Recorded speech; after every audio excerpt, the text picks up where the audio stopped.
गड़गड़ाहट के साथ करतल ध्वन के साथ स्वागत करेंगे।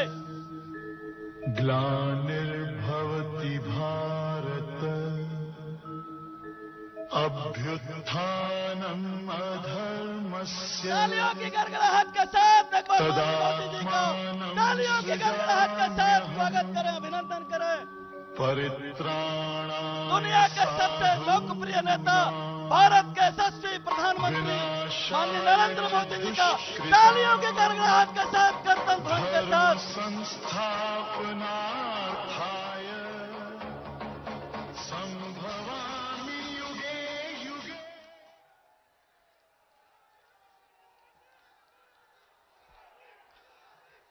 अब मैं सादर आमंत्रित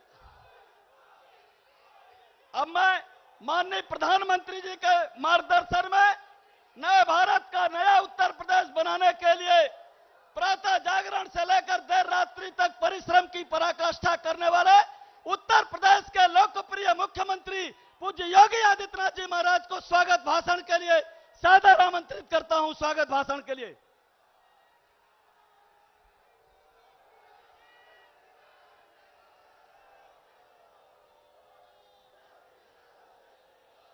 भारत माता की, भारत माता की, भारत माता की। आदरणीय प्रधानमंत्री जी, बाबा दुग्धेश्वरनाथ किस पावन धरा ता देवरहा बाबा की इस पावन साधना स्थली पर आपके इस शुभ आगमन पर मैं देवरिया जनपद की इस विशाल जनता जनार्दन की ओर से मंचस्थ अपने सभी माननीय सांसद, विधानसभा के प्रत्याशी, सहयोगी दलों के नेताओं की ओर से और इस विशाल जनता जनार्दन की ओर से आपका हृदय से स्वागत करता हूं, अभिनंदन करता हूं। देवरिया की यह धरा न केवल आध्यात्मिक और सांस्कृतिक दृष्टि से बल्कि देश की आजादी के दौरान इसी देवरिया में 1942 में भारत छोड़ो आंदोलन के इस अभियान के दौरान बलिदान हुए रामचंद्र विद्यार्थी और सोना सुनार की इस धरती पर अमृत महोत्सव वर्ष के अवसर पर मैं आपका हृदय से स्वागत करता हूं, अभिनंदन करता हूं। आदरणीय प्रधानमंत्री जी, आपने आजादी के बाद भारत की चली आ रही परंपरागत वंशवाद, जातिवाद, क्षेत्रवाद और भाषावाद की राजनीति को बदल करके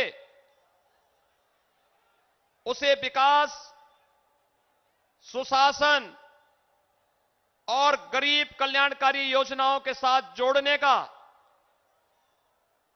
जो अभूतपूर्व कार्य देश के अंदर किया, आज उसका परिणाम पूरे देश के अंदर देखने को मिलता है। 135 करोड़ की आबादी का भारत आज आप पर और आपके नेतृत्व पर गौरव की अनुभूति करता है।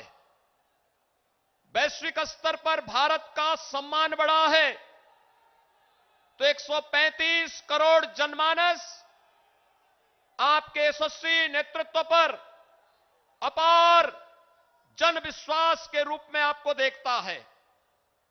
और देश की सबसे बड़ी आबादी का राज्य उत्तर प्रदेश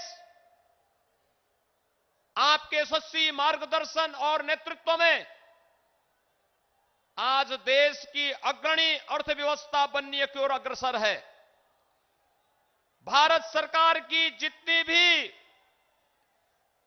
गरीब कल्याणकारी योजनाएं हैं, विकास के बड़े बड़े परियोजनाएं हैं, उन सभी को उत्तर प्रदेश के अंदर प्रभावी ढंग से लागू करने में विगत 5 वर्ष के अंदर जो सफलता प्राप्त हुई है, आज उसी का परिणाम है कि आपने उत्तर प्रदेश में 1947 से 2017 तक केवल 12 मेडिकल कॉलेज बने थे और आज आपके मार्गदर्शन में उत्तर प्रदेश में 2 नए एम्स और 32 नए मेडिकल कॉलेज की स्थापना हो चुकी है और उसमें इस देवरिया में भी महर्षि देवराहा बाबा के नाम पर भी एक मेडिकल कॉलेज आपके करकमलों से इसी सत्र में प्रारंभ हुआ है।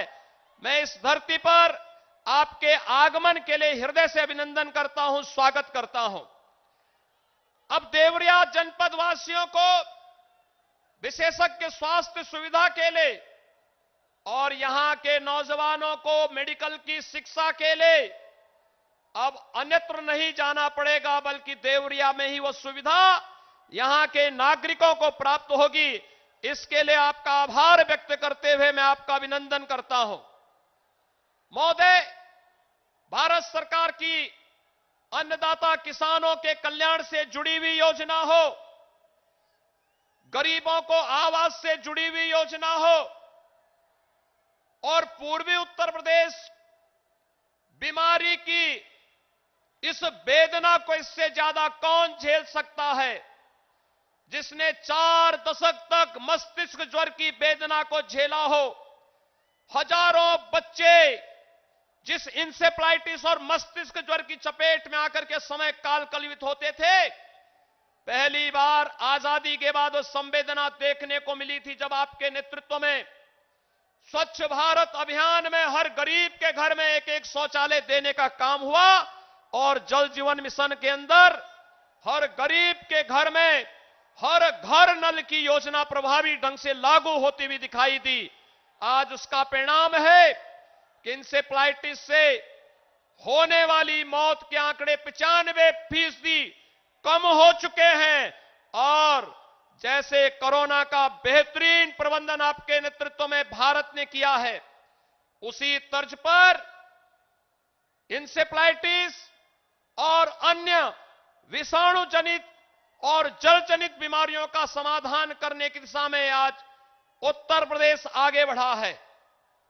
महोदय, मैं आपका अभिनंदन इस अवसर पर, इस चुनावी सभा के अवसर पर इसलिए भी करना चाहता हूं, एक अभिभावक के रूप में आपने पूरे देश को कोरोना जैसी महामारी में बचाने के लिए जिस प्रकार के प्रयास किए, पूरी दुनिया ने उसकी सराहना की। जीवन भी बचाया गया, जीविका को भी बचाया गया। पूर्वी उत्तर प्रदेश का कोई जनपद ऐसा नहीं जिस जनपद में 1 लाख से लेकर 1.5 लाख तक प्रवासी कामगार और श्रमिक सुरक्षित अपने घरों तक न पहुंचे हों और प्रत्येक व्यक्ति तक राशन की सुविधा, प्रत्येक व्यक्ति तक जनधन अकाउंट में पैसे की व्यवस्था, प्रत्येक पटरी व्यवसायी तक भरण पोषण के लिए धनराशि की व्यवस्था हो, या फिर उन्हें कोरोना कालखंड में प्रारंभिक महीनों में फ्री में रसोई गैस के सिलेंडर उपलब्ध कराने की व्यवस्था रही हो, ये सभी कार्य सफलतापूर्वक संपन्न हुए और पहली बार लगा कि एक सामान्य बीमारी में तो कोई देखता नहीं था, महामारी के दौरान सरकार की संवेदना कैसे होती है, वह संवेदना देखने लायक थी। आज के इस अवसर पर जब हम लोग देवरिया की भूमि पर यहां पर आज भारतीय जनता पार्टी के प्रत्याशियों के समर्थन में आदरणीय प्रधानमंत्री जी का मार्गदर्शन प्राप्त करने के लिए आए हैं, भाइयों बहनों, आप भी इस बात को जानते हैं, क्या 5 साल पहले आपको बिजली मिलती थी? बिजली मिलती थी आपको? आज 2017 के बाद आपके यहां बिजली आ रही है।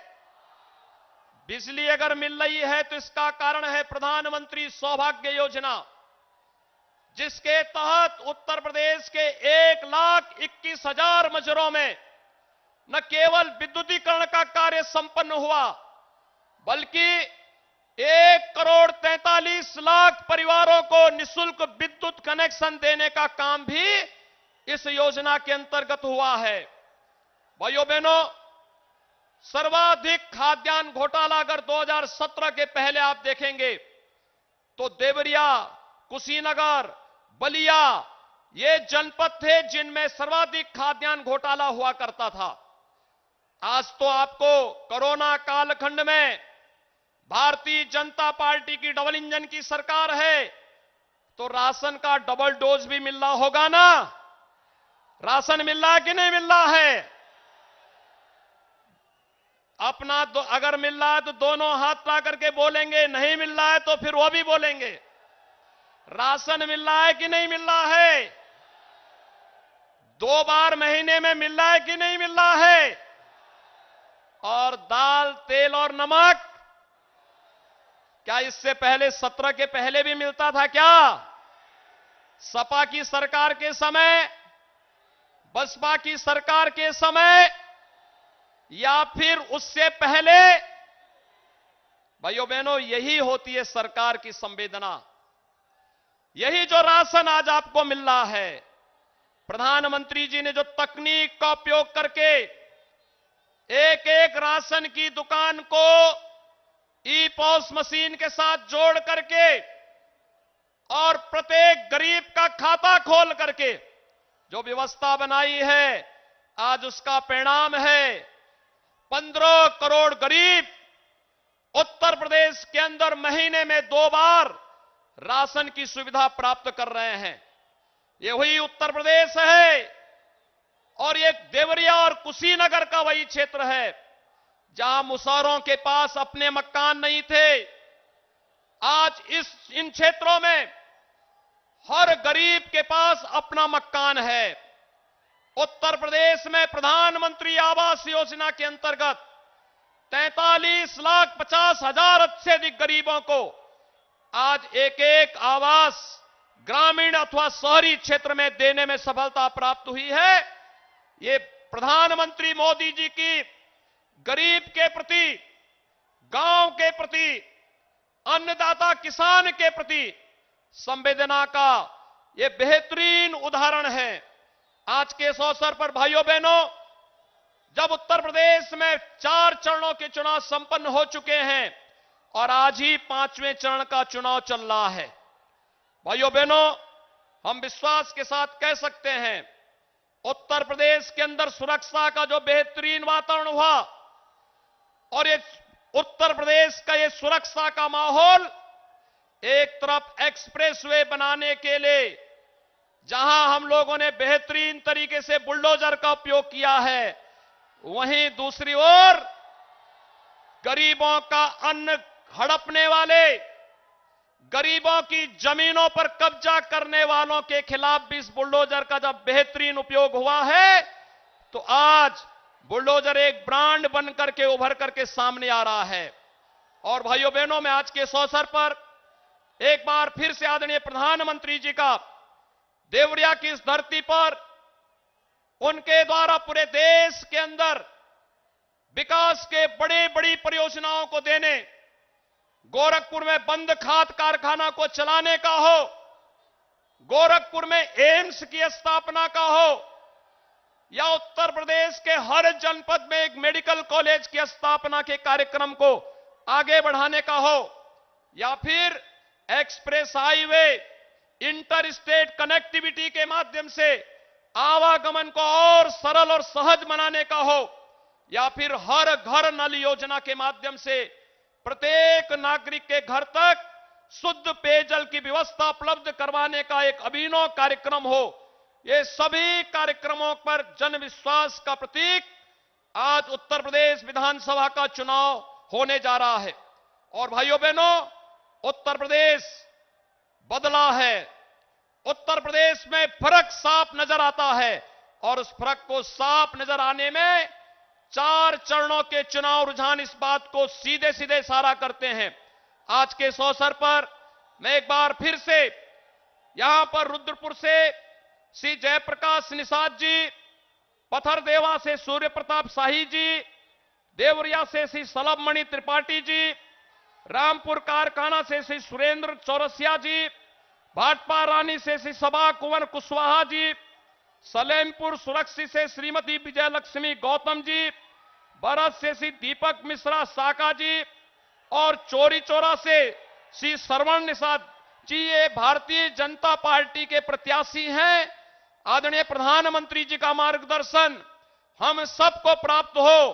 कमल चुनाव चिन्ह के लिए हम सभी प्राण प्रण से जुड़ करके 3 मार्च को भारतीय जनता पार्टी के इन सभी प्रत्याशियों को भारी बहुमत से विजयी बना करके हम लोग उत्तर प्रदेश के अंदर एक दमदार सरकार बनाने में अपना योगदान दें। इस विश्वास के साथ एक बार फिर से मैं आदरणीय प्रधानमंत्री जी का देवरिया की धरती पर हृदय से स्वागत और अभिनंदन करते हुए उन्हें सादर आमंत्रित करता हूं कि आदरणीय प्रधानमंत्री जी, आप देवरिया की इस जनता जनार्दन को अपना मार्गदर्शन देने की कृपा करें। आदरणीय प्रधानमंत्री जी।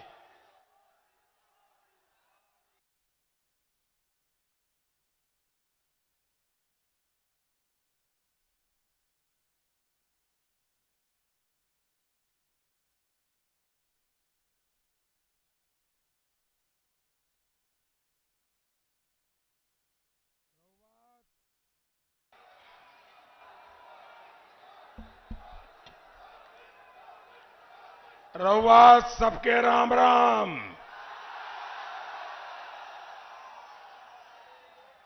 देवरा बाबा के धरती देवरिया के हम दोनों हाथ जोड़ के प्रणाम करे तने।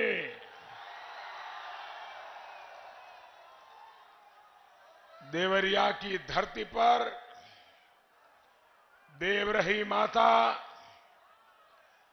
तरकुलही देवी का अपार आशीर्वाद है। ये धरती महायोगी देवरहा बाबा की तपोस्थली और बाबा राघवदास जी की कर्मभूमि रही है। इस धरती पर महान क्रांतिकारी पंडित राम प्रसाद बिस्मिल की समाधि है। महान वीरों की इस धरती को मैं सर झुकाकर प्रणाम करता हूं।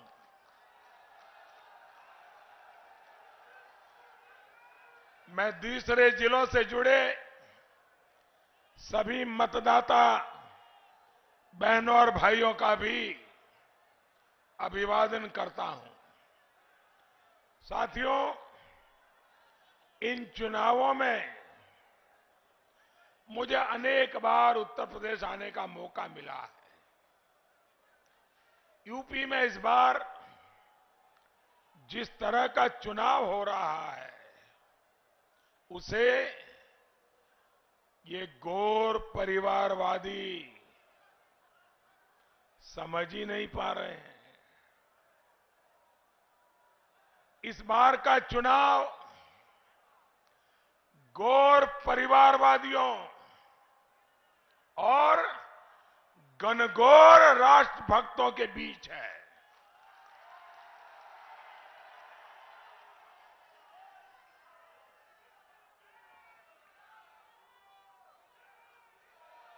इस चुनाव में परिवारवादियों के खिलाफ दलित, शोषित, पीड़ित, वंचित सबके सब एकजुट है। इस चुनाव में परिवारवादियों के खिलाफ पिछड़ा वर्ग भी एकजुट है और सामान्य वर्ग ने भी उन्हें पटखनी देने की ठान ली है। इन परिवारवादियों ने अपने 5 साल में गरीबों पर जितना अत्याचार किया वो मेरे गरीब भाई बहन उसे कभी भूल नहीं सकते। और इसलिए आज 5वें चरण में भी भाजपा को और उसके सहयोगी दलों को, अपना दल हो, निषाद पार्टी हो, एनडीए को जमकर वोट मिल रहे हैं और हर तरफ एक ही गूंज है, आएगी तो भाजपा ही, आएंगे तो योगी ही। भाइयों और बहनों, इन गौर परिवारवादियों ने सिर्फ और सिर्फ अपनी जरूरतों पर ध्यान दिया, आपको हमेशा हाशिए पर रखा। देवरिया के लोगों को याद है कि घर में कोई बीमार पड़े तो आधी रात को कैसे जीप लेकर गोरखपुर भागना पड़ता था। दशकों से ऐसा हो रहा था, लेकिन पहले की सरकारों ने आपकी जरूरत पर ध्यान ही नहीं दिया।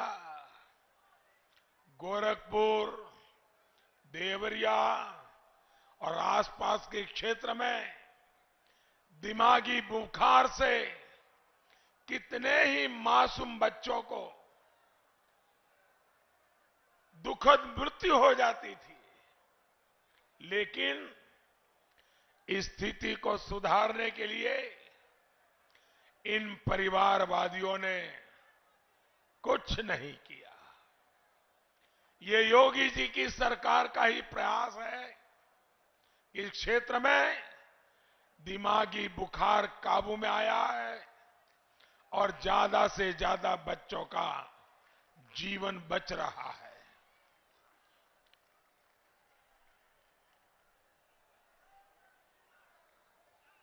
अभी कुछ समय पहले मुझे यूपी में 9 मेडिकल कॉलेजों का एक साथ लोकार्पण करने का मौका मिला था।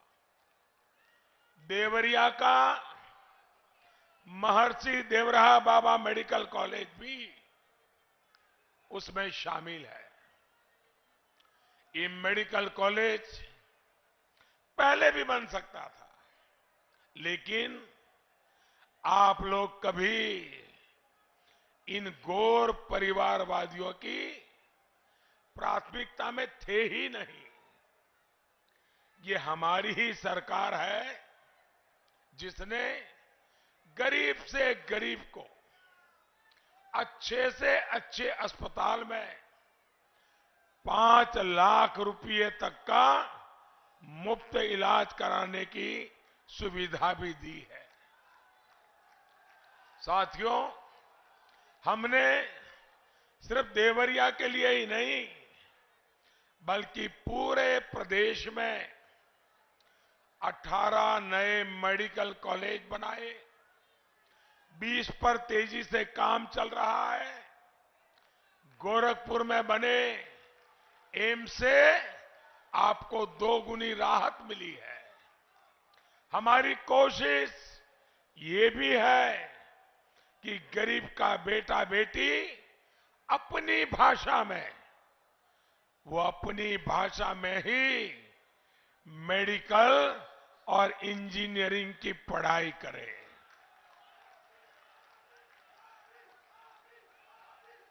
इसका बहुत बड़ा लाभ देवरिया और पूर्वांचल के हिंदी मीडियम में पढ़ने वाले मेरे सभी बेटे बेटियों को इसका लाभ होने वाला है। साथियों, पिछले 2 साल से पूरी दुनिया ऐसी महामारी का सामना कर रही है 100 साल में कभी न ऐसी महामारी किसी ने देखी, न ऐसी महामारी के लिए किसी ने सोचा। पूरी दुनिया को, पूरी मानव जात को इस महामारी ने चपेट में लिया है। इस समय विपक्ष का भी यह दायित्व था कि वो अपनी जिम्मेदारी समझे, लोगों का हौसला बढ़ाएं। लेकिन संकट के इस समय में परिवारवादियों ने आपकी सहायता करने के बजाय आपको डराना, चिंता में रखना, संकट और बढ़ाने के लिए जो कुछ भी कर सकते हैं करने में पीछे नहीं रहे। गरीब को इन लोगों ने वैक्सीन के खिलाफ भड़काकर आपको खतरे में डालने की कोशिश की। आज इसी वैक्सीन की वजह से तेजी से हालात सुधर रहे हैं, व्यापार कारोबार शुरू हुआ है, स्कूल कॉलेज खुल रहे हैं। भाइयों बहनों, आपको टीका लगा कि नहीं लगा? जरा हाथ ऊपर करके बताइए, टीका लगा क्या? सबको टीका लगा? आपको टीका लगाने के लिए 1 रुपया भी खर्च करना पड़ा क्या? 1 पैसा भी देना पड़ा क्या? भाइयों बहनों, महामारी के दौरान जब देश गरीबों के चिल्ले की, उनके चूल्हे की चिंता कर रहा था, तो इन परिवारवादियों को अपने वोट की चिंता सता रही थी। ये डबल इंजन की सरकार है जो यूपी के 9 करोड़ से अधिक पिछड़ों को, 3 करोड़ दलित भाई बहनों को और सामान्य वर्ग के 3 करोड़ परिवारों को मुफ्त राशन दे रही है। 15 करोड़ परिवारों को मुश्किल में समय में अपना ही साथ देता है। जो पराया होता है वो इन गौर परिवारवादियों की तरह घर में बैठ जाता है। भाइयों और बहनों, देवरिया समेत इस क्षेत्र की पहचान गन्ना उत्पादन से है।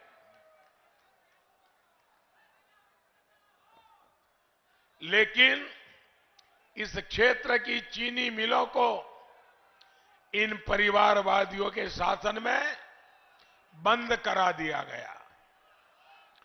देवरिया का हमारा गन्ना किसान कभी नहीं भूल सकता है कैसे वो अपनी उपज बिचौलियों को बेचने के लिए मजबूर था।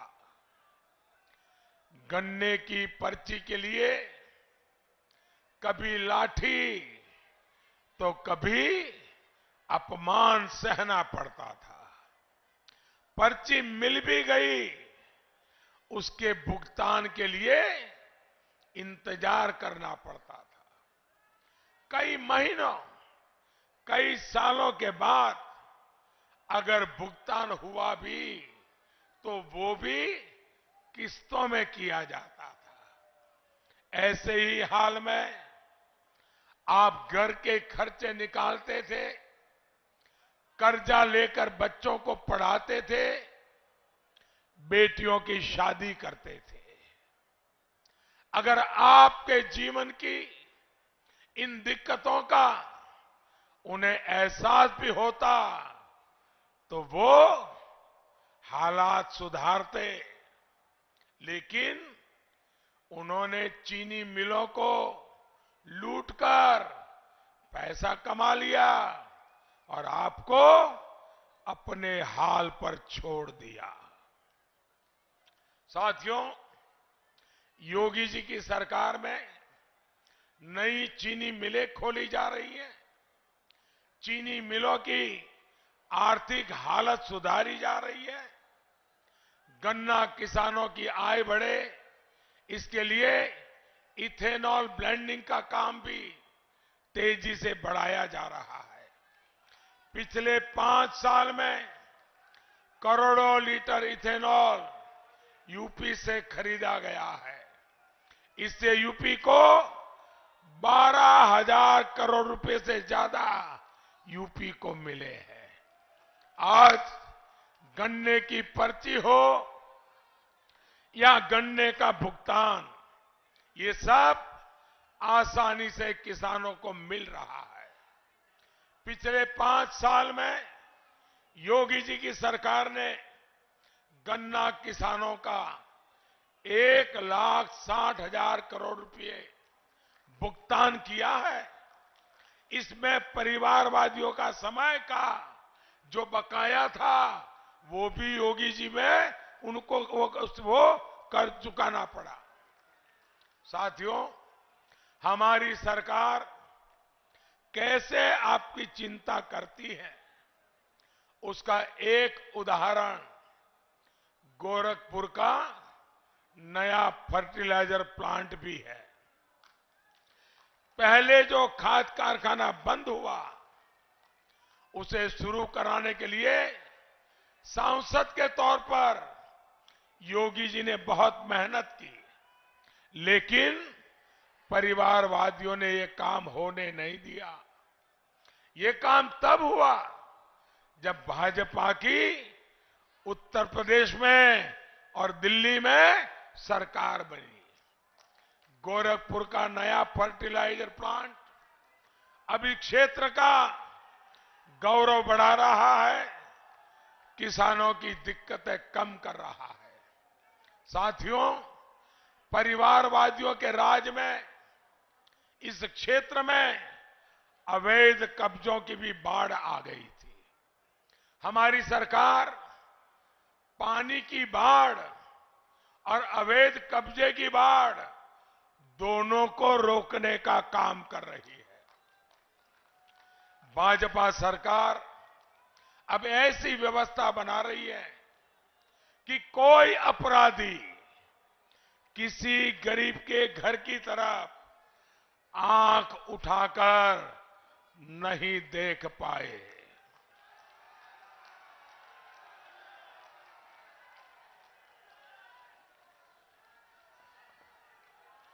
ड्रोन से गांव-गांव मैपिंग कराकर घरौनी देने का काम तेजी से चल रहा है। जिसको भी घरौनी मिल रही है, प्रॉपर्टी का कार्ड मिल रहा है, उसके लिए बैंकों से मदद मिलना भी आसान हो रहा है। साथियों, गरीब, पीड़ित, शोषित, वंचित की ताकत क्या होती है, इतिहास इसका साक्षी रहा है। गरीब इतिहास में कितनी बड़ी भूमिका अदा करता है, वो जरा हमारे पुरातन बातों को देखेंगे तो पता चलेगा। अब देखिए, भगवान श्री कृष्ण ने जब गोवर्धन पर्वत उठाया तो उसमें गांव के हर वर्ग की वो अपनी लाठी लेके खड़ा हो गया और शक्ति शामिल थी। राजकुमार सिद्धार्थ भी राजा की संतान थे, लेकिन गरीबों के आशीर्वाद ने उन्हें भगवान बुद्ध बना दिया। देवरिया की धरती तो भगवान राम से जुड़ी है।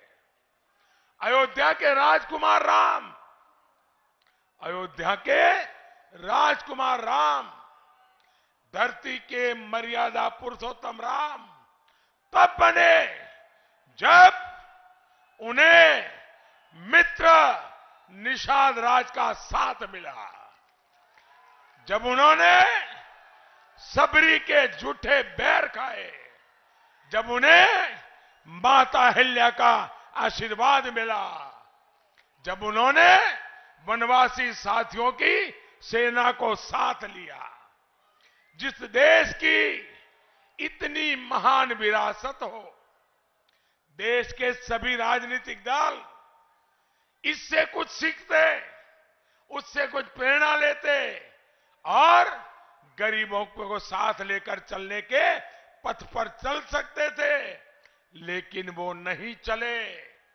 हमने तो उसी पथ को पकड़ा है।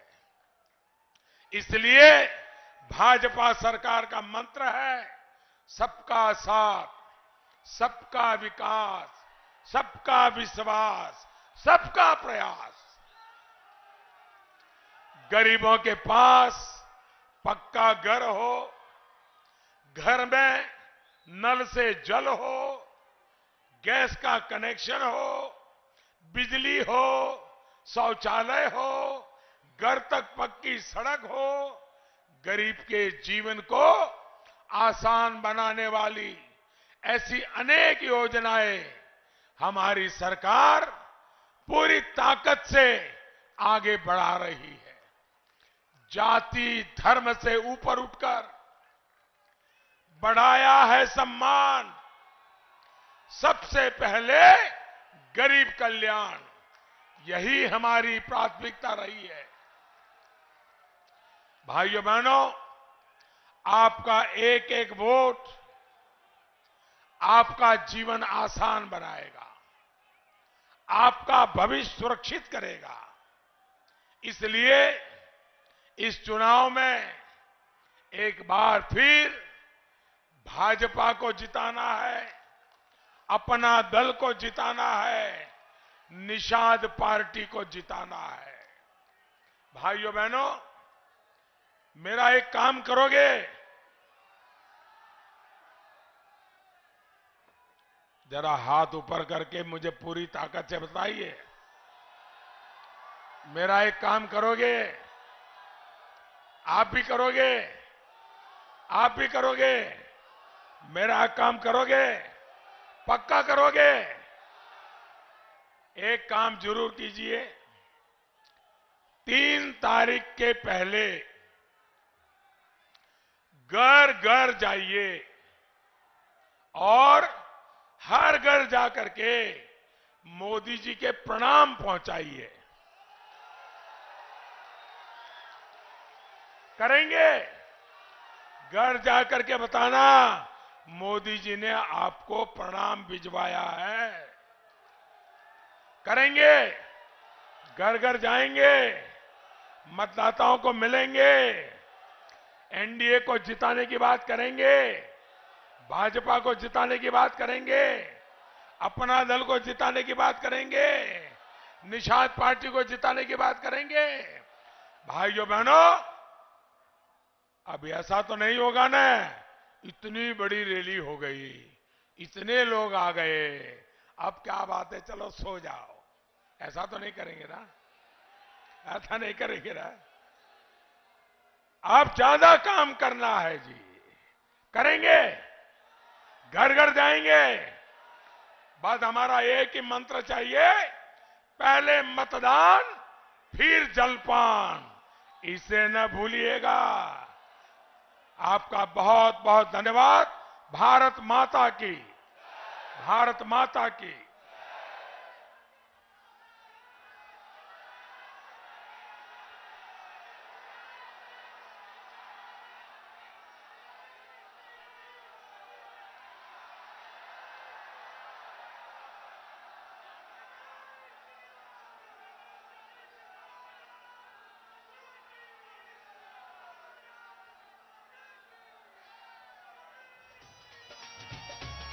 जय श्री राम। मैं कन्हैया मित्तल अपना निजी विचार इस गीत के जरिए अपने निजी YouTube चैनल पर डाल रहा हूँ।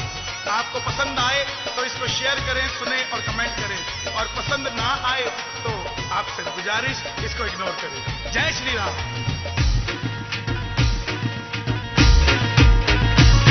जो राम को लाए हैं